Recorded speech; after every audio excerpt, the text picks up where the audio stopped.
Seu aspecto era monstruoso. O corpo era formado por serpentes, fragmentos e partes humanas. Suas extremidades eram formadas unicamente por sangue. Sua saia era feita de serpentes.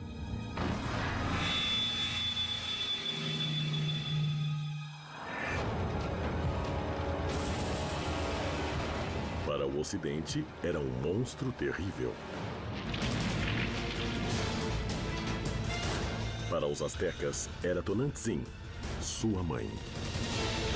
Este é o mito da deusa asteca que os evangelizadores não puderam compreender e não puderam impedir que se transformasse na padroeira do México como um dos ícones máximos do catolicismo. A Virgem de Guadalupe. Uma gravidez milagrosa a expôs à fúria dos outros filhos, que decidiram matá-la no momento em que estivesse dando à luz.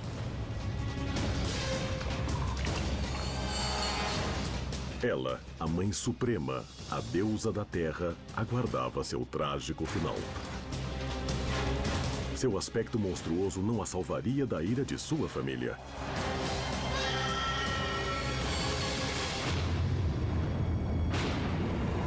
Confronto dos Deuses, América Latina.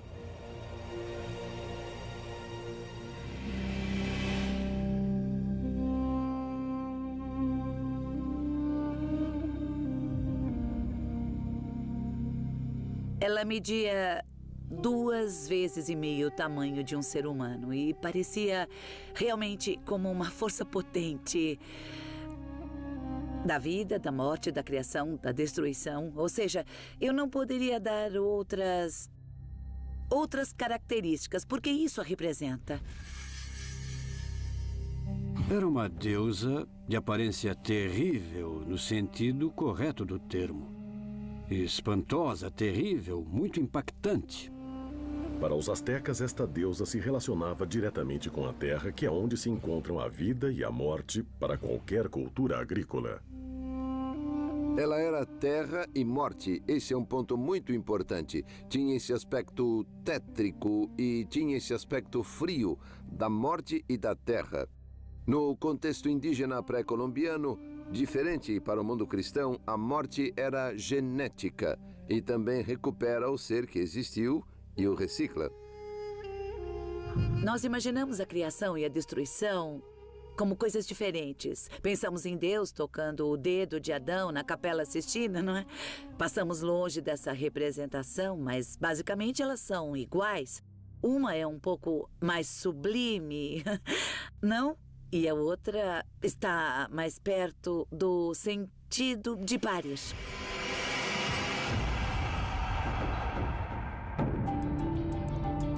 Mas seu aspecto não foi sempre monstruoso como o que passou à posteridade. Como todos os deuses astecas antes da criação do mundo, ela morou na mítica cidade de Teotihuacan.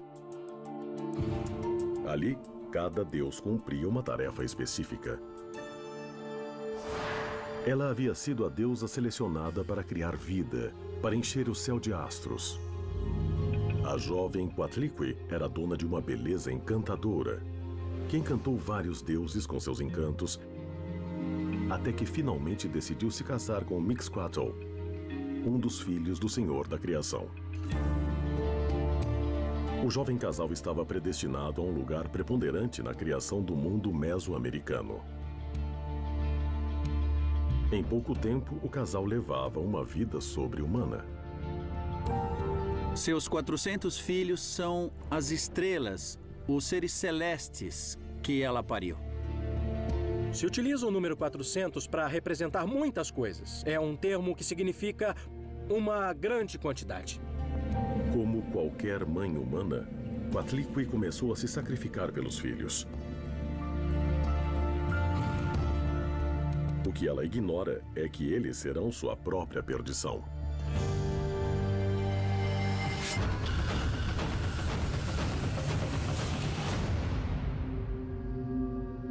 Entre os 400 se destacava uma jovem deusa, a filha mais velha de Coatlicue. Coyolxauhqui, a primogênita, é a Lua. Os filhos que começaram a nascer depois foram ocupando seu lugar no firmamento, convertendo-se em estrelas. Coyolxauhqui, ela era uma deusa ricamente trajada, usava correntes e braceletes.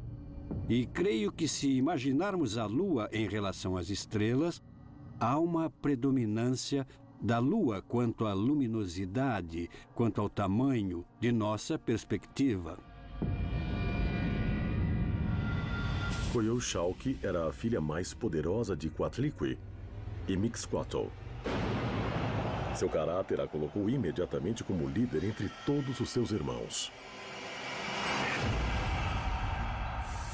Coatlicue e Mixcoatl cumpriram a primeira missão que lhes foi encomendada e povoaram o céu de estrelas.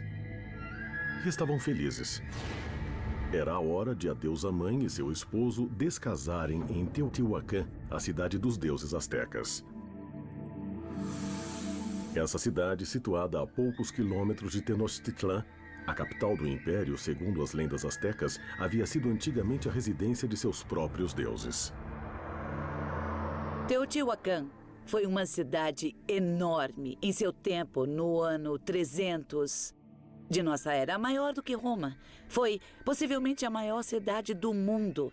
Era uma cidade multiétnica que havia encontrado um modo de absorver as pessoas e fazer um caldeirão cultural de uma riqueza incrível.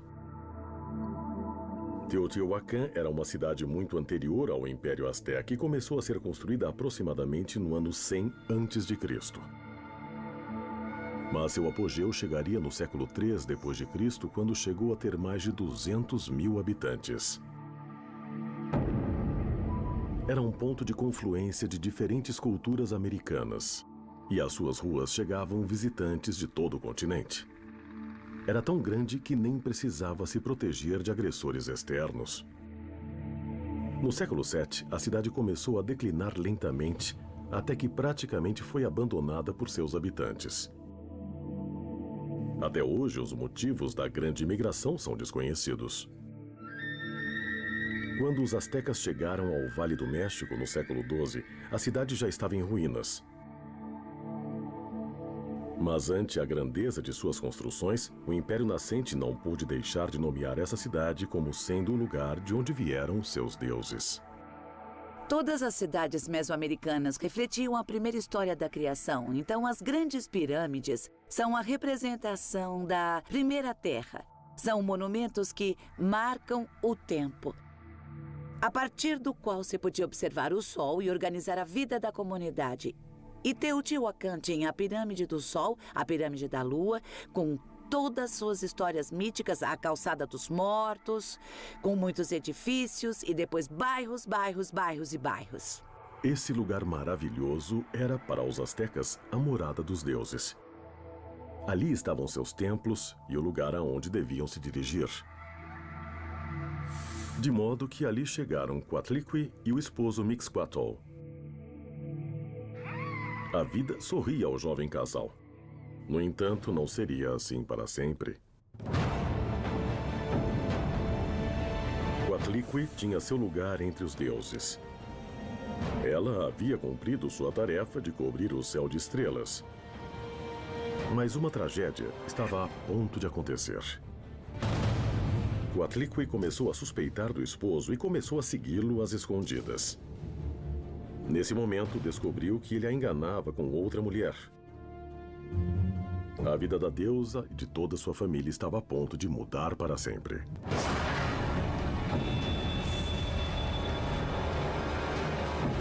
Confronto dos deuses, América Latina. Coatlicue era a deusa mãe dos astecas. Um ser dual que representava a vida e a morte. Ela era maternal e vivia feliz junto ao marido, o deus das nuvens, Mixcoatl, na cidade de Teotihuacan. No entanto, algo estava a ponto de mudar para sempre. Com o esposo, concebeu mais de 400 filhos que foram ocupar o lugar das estrelas. Coatlicue vivia em seu templo em total harmonia com o esposo e seus filhos. Mas havia uma suspeita em seu coração que ela devia esclarecer. Mixcoatl saiu de casa e Coatlicue o seguiu às escondidas. Mixcoatl era um grande conquistador, que circulava nas aldeias e que também molestava as mulheres. Timalma apareceu desnuda em frente a ele, então ele tratou de cercá-la e finalmente terminou tendo relações sexuais com ela.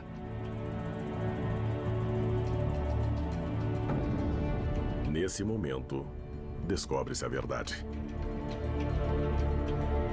A deusa-mãe não pôde crer no que estava vendo. Nesse momento, aproveitaram para tirar de Mixcoatl o seu ponto sagrado, que era a sua energia, a sua força, e conseguiram matá-lo. Em um ataque de fúria, Coatlicue se atira sobre o casal de amantes.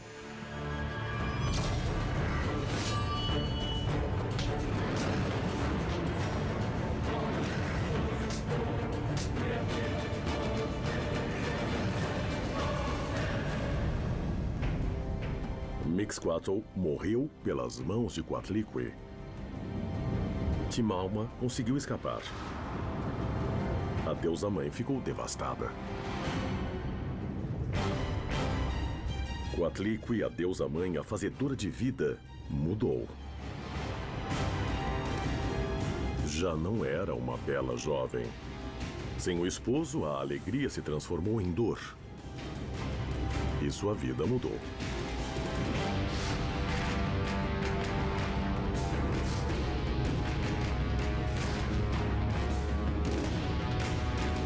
Agora ela só se dedicava ao seu templo. Ela decidiu se dedicar ao templo, na própria Tula, ou perto de lá, no lugar chamado Coatepec, o Monte da Serpente.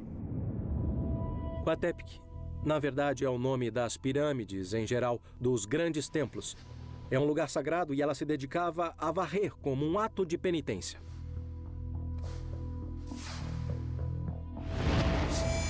A dor e a solidão a transformaram em uma velha de traços praticamente diabólicos e hábitos obscuros. O homem sempre cria os deuses com atributos humanos.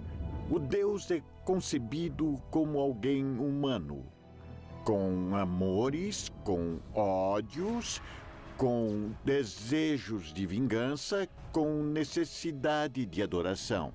Então, assim devemos ver os deuses mesoamericanos. A deusa-mãe permanecia dentro de seu santuário dia após dia, tentando esquecer sua dor. Ela se escondia enquanto sua sede de vingança crescia e começava a exigir sangue humano.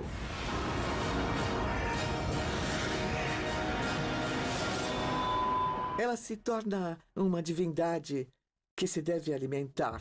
Isso implica dizer que se deva ficar o tempo todo fazendo rituais, sacrifícios para poder sustentar e manter a terra. A vida da deusa começou a se tornar rotineira e obscura. Ela se fechava em sua dor. Coatlicue pensava que sua vida tinha terminado e passava seus dias dentro de seu templo. Porém, um fato milagroso mudaria para sempre a rotina da deusa.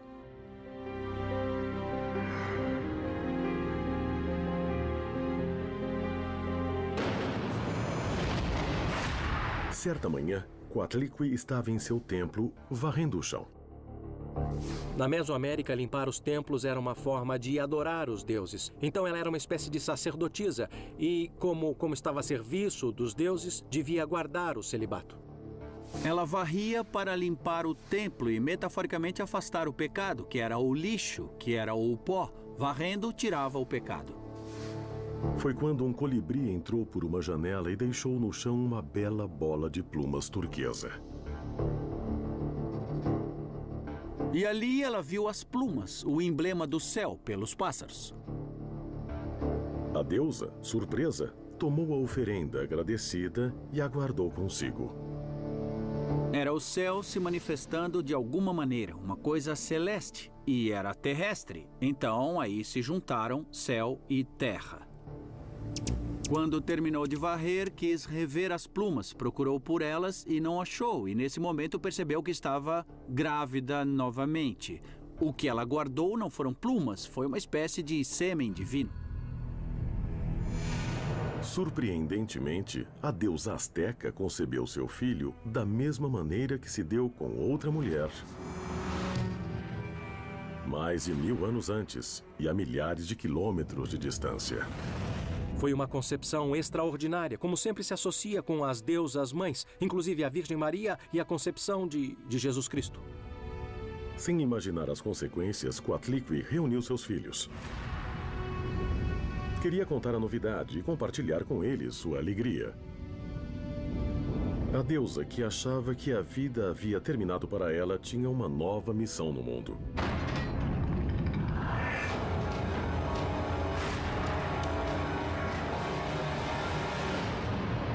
Em seu seio levava um novo Deus, a quem caberiam certamente grandes proezas. Mas Coatlicue não imaginava a reação dos filhos. Como já era uma matrona respeitável, quando os filhos souberam, ficaram furiosos. E disseram à mãe que ela os envergonhava, que a mãe deveria se dedicar tão somente a costurar, a coisas relativas às orações. E sabe-se lá com quem ela se meteu para estar grávida. Não acreditaram na história das plumas. Coatlicue ficou arrasada. Seus filhos não aprovaram a gravidez e a acusaram de adultério. Sua alegria se transformou em medo e ela ficou só, sabendo que os filhos seriam capazes de qualquer tipo de vingança. Interpretaram como uma afronta a eles, porque pareceu que a deusa rompeu o celibato que devia guardar por estar dedicada ao culto dos deuses. Então eles decidiram matá-la. A desonra para os astecas só se paga com a morte. E quem eram seus filhos? As estrelas. As Centson-Huitzilopochtli, as 400 estrelas do sul, lideradas por uma de suas filhas. Afinal, são 400 do sul, os Huitzilopochtli, ou os espinhosos, mas Coyolxauhqui, que é a deusa do caracol da lua, que era a filha mais velha. Coyolxauhqui decidiu matar sua mãe e começou a organizar seus irmãos, os Centson-Huitzilopochtli, para levar a cabo seu objetivo. Na realidade, todos, menos um.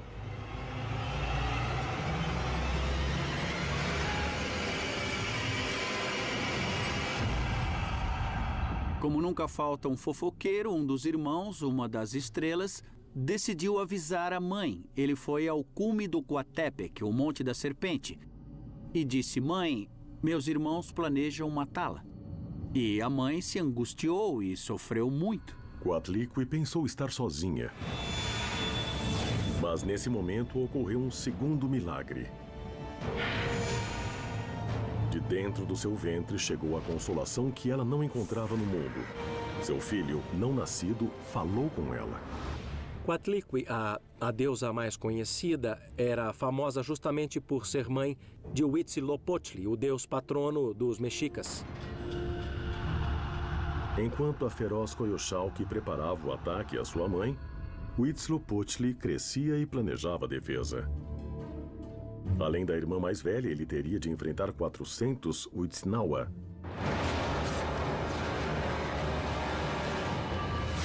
Perto do nascimento do filho, que era um deus, logicamente, cercam Coatlicue em um monte sagrado, o Coatepec, o Monte da Serpente. E justo antes de nascer, quando os Huitzilopochtli e Coyolxauhqui se aproximavam, o menino que a deusa levava nas entranhas falou de novo: "Não tema, eu a protegerei." Coyolxauhqui avançou com firmeza diante de seu exército formado por seus irmãos, até o local onde a mãe estava. Coatlicue os havia desonrado e agora devia morrer sob a espada deles. A deusa-mãe estava resignada e tinha saído do santuário oculta em um dos flancos do monte Coatepec. Ela estava a ponto de dar à luz. Ali, aguardou pacientemente sua morte. sabia que ela sozinha não podia fazer nada contra a ira de todos os filhos. Confronto dos Deuses, América Latina.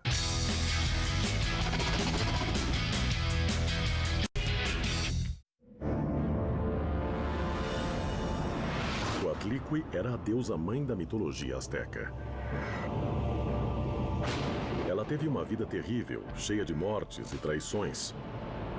Estava a ponto de passar pelo pior momento de sua existência. Ela se encontrava em um flanco do Monte Coatepec e acabava de dar à luz seu último filho, Huitzilopochtli, o deus da guerra dos astecas. Sua gravidez milagrosa, sem relação com o homem, foi uma sentença de morte assinada por Coyolxauhqui, sua filha mais velha.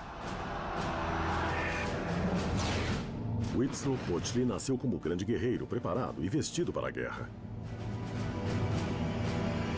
Coatlicue estava para testemunhar o pior massacre da mitologia mesoamericana. E Huitzilopochtli atacou seus irmãos como guerreiro valoroso.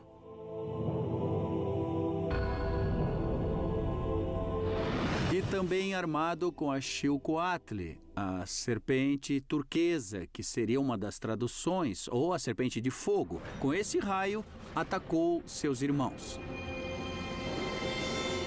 Seu objetivo era enfrentar Coyolxauhqui, a líder da rebelião.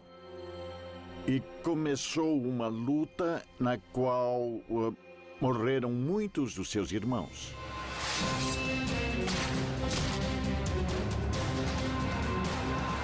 Os 400 irmãos foram recebidos por Huitzilopochtli e a maioria foi massacrada pelo deus.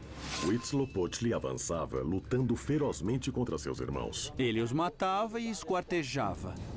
Os outros olhavam desorientados, mas isso não deteve Huitzilopochtli. Sua sede de sangue começava a dominá-lo.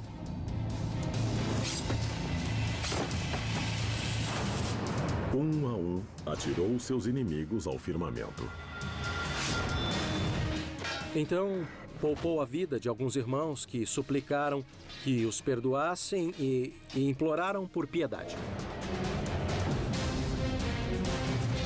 Rapidamente, Huitzilopochtli chegou até a sua irmã.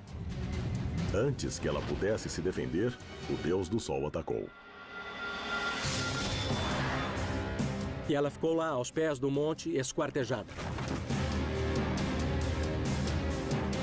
A instigadora da rebelião estava morta.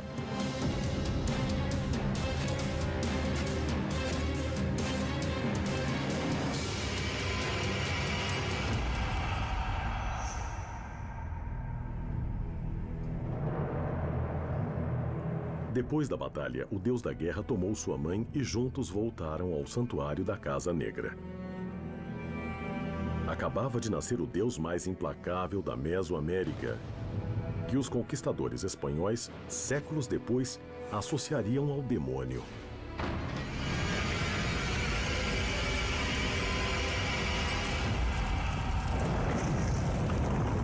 Ele se parecia muito com o pai. Caloroso, luminoso, masculino, mas também com características da mãe, com o poder de distribuir personagens diferentes sobre a Terra. Dentro do mito de Huitzilopochtli, sua primeira batalha foi fundamental. E como havia salvado sua mãe. Mas há outra explicação para essa feroz batalha. Ele veio sincronizar a queda da lua, a morte dos irmãos, a queda das estrelas e o nascimento cotidiano do sol no horizonte. As estrelas, em especial a Via Láctea, são os 400 irmãos que todas as manhãs fogem dos raios do sol, que obviamente são representados pela espada de Huitzilopochtli. A Xilcoatl.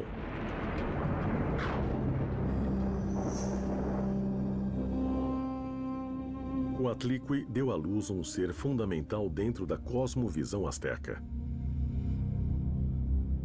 E, sem querer, deu ordem ao mundo.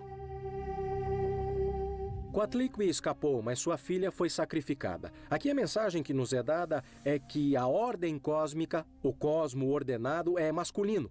E para poder ordenar o cosmos, deve-se sacrificar, esquartejar e destruir as mulheres. Mas, por outro lado, o cosmos está feito da matéria das mulheres. A Terra está feita do corpo de Coatlicue e, de certa forma, Huitzilopochtli, ou o seu poder, nasceu da derrota de sua irmã Coyolxauhqui. A dualidade da vida e da morte, parte fundamental da cosmovisão asteca, está presente com muita força neste relato. Até hoje, a vida e a morte estão intimamente relacionadas na cultura asteca. Há um conhecimento da natureza e uma tentativa de gerenciar a força brutal que ela tem. Eles não se sentem vítimas de nada. Sabem que vivem em um universo que pode morrer a qualquer hora, porque o céu pode cair sobre a Terra e acabar com o tempo. Coatlicue é justamente quem dá a vida cada vez que há uma nova criação.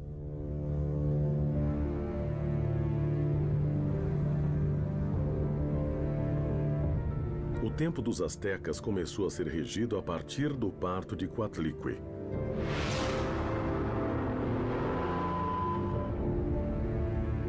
Essa batalha não aconteceu toda de uma vez. Ela se recriava todas as madrugadas e se regenerava. Cada vez que um novo ciclo começava, a continuidade da vida ficava em jogo. Por isso, deviam manter Huitzilopochtli forte. Ele devia triunfar sobre as sombras, devia nascer da deusa-mãe e vencer sua irmã. E ele deveria ser alimentado de sangue e corações humanos.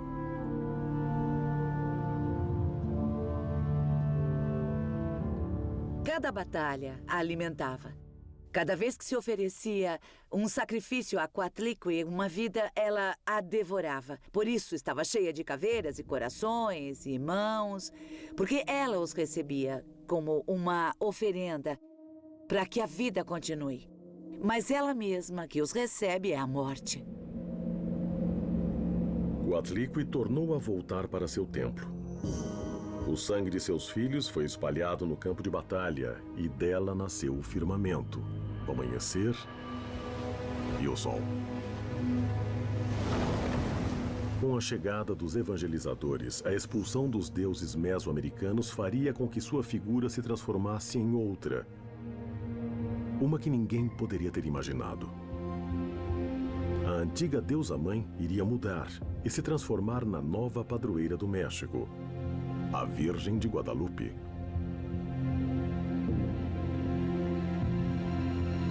Confronto dos Deuses, América Latina.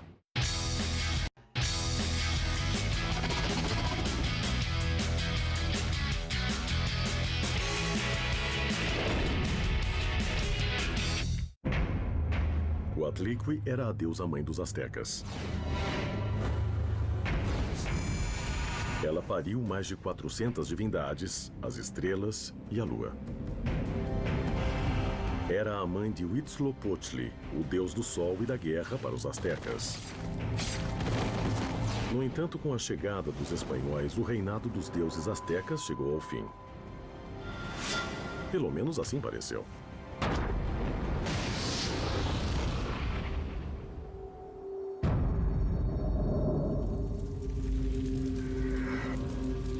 Essa deusa também era chamada Tonantzin, nossa mãezinha, que será um nome que os indígenas também vão dar à Virgem de Guadalupe. E aqui se dá uma substituição. Como ela era a mãe do deus indígena e como a Virgem é a mãe do deus cristão, houve uma espécie de convergência. Não sei se foi mesmo algo milagroso ou se foi meio construído, mas o fato é que uma deusa, a Virgem, vai destronar a outra deusa, Coatlicue.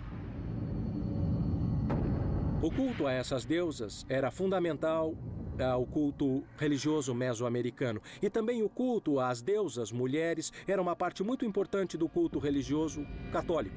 A Virgem Maria, principalmente a partir do século XIII, começou a ser muito popular na religião católica. Digamos que ao longo da expansão do cristianismo, a figura da Virgem Maria, da deusa mãe católica, foi sendo associada a diversas figuras de deusas mães que foi encontrando no mundo, e houve algo parecido no México.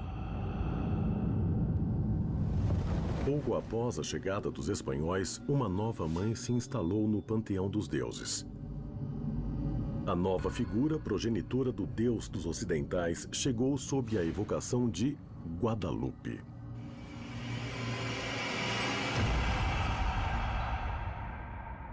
Desde muito cedo, no século XVI, os indígenas começaram a se aproximar da figura da Virgem Maria, um pouco como continuação de suas deusas mães. E alguns setores da Igreja Católica, dos evangelizadores, dos clérigos, fomentaram essa identificação, porque era uma maneira de que o catolicismo ganhasse popularidade entre a população.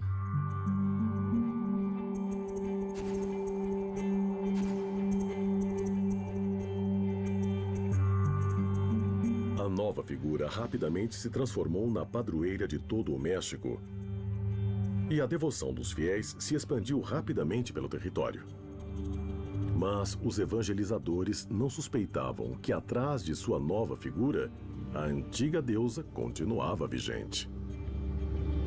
Coatlicue tinha todo o horror da morte, mas também tinha todo o corpo florido de quando as estações mudam.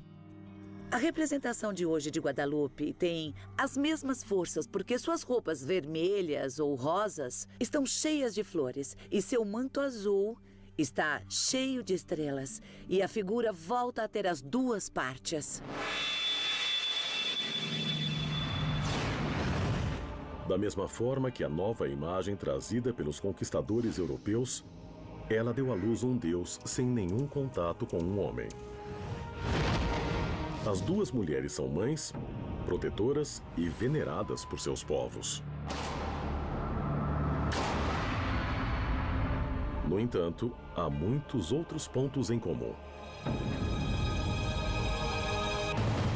O culto à Virgem de Guadalupe era um culto em que participavam tanto indígenas quanto espanhóis, e era um dos poucos pontos de convergência entre os diversos setores da população novo-hispânica.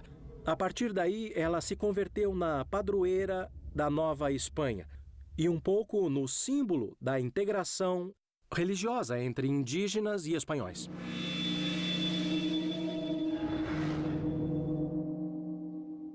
As coincidências entre as duas figuras femininas colaboraram com a imposição da nova cultura.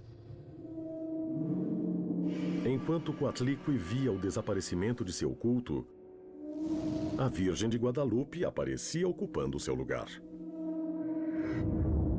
A identificação da Virgem como deusa mãe. Inclusive, a chamam de Tonantzin, que em língua náhuatl significa Nossa Mãe, e chamar a Virgem Maria de Nossa Mãe é algo perfeitamente aceitável no catolicismo. Então, chamá-la Tonantzin não quer dizer que ela seja a deusa pré-hispânica, mas Nossa Mãe. Por outro lado, há claramente uma identificação entre essa deusa e o culto mesoamericano às deusas mães. Poderia Coatlicue ter trocado sua imagem tenebrosa pela doçura da Virgem de Guadalupe?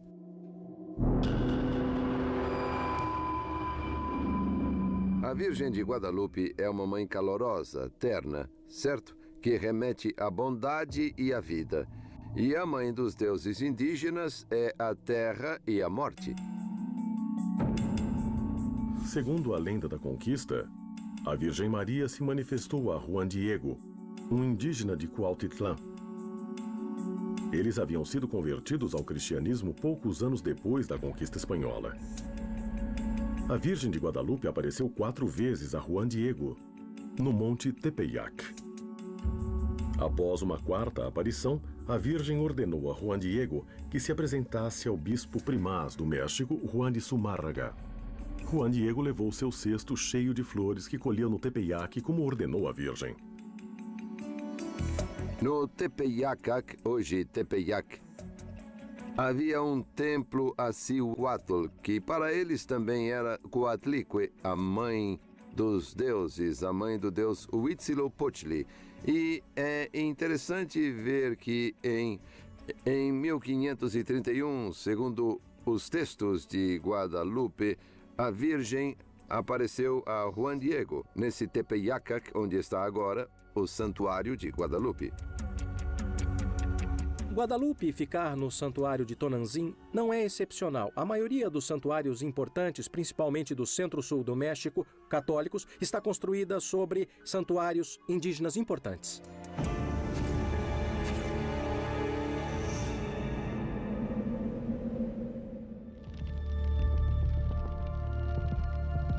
De alguma maneira, Coatlicue, ou Tonantzin, como a chamam os astecas, que significa mãe, continua no lugar que foi seu desde o princípio dos tempos.